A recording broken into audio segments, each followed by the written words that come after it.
DJ Mukesh Chakiya.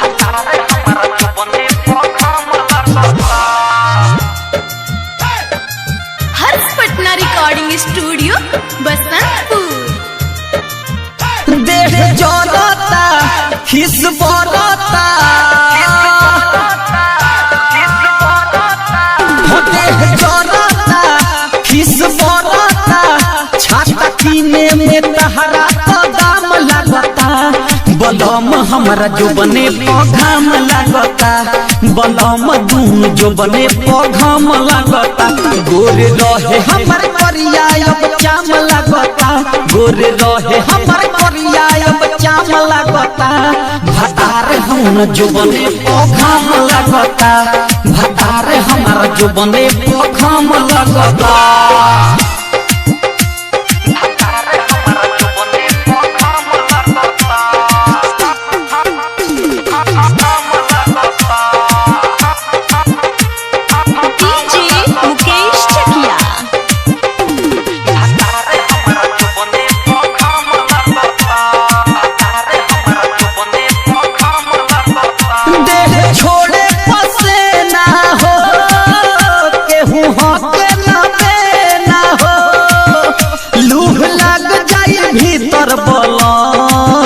सब झुरा जाई छे ना हो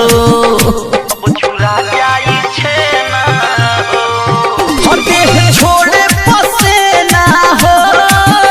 केहू हके ना बेना हो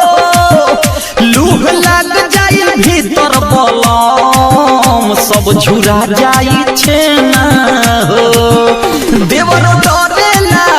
कुछ न करेला हमार दुखवा जे तहरा कयाम लगता भतारे हमारा जो बने पौधाम लगता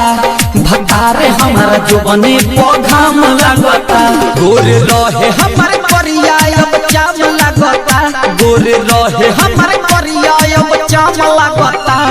बलम हमारा जो बने पौधाम लगता भतारे हमारा जो बन पौधाम लगता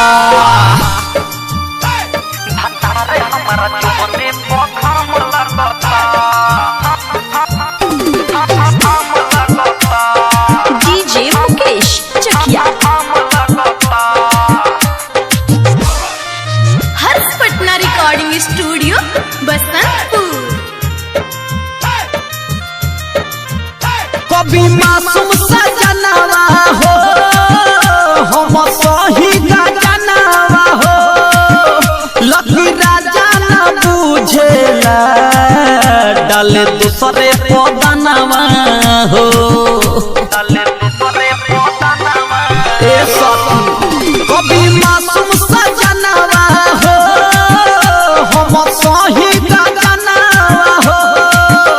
लकी राजा न बुझेला डाले दूसरे पदनवा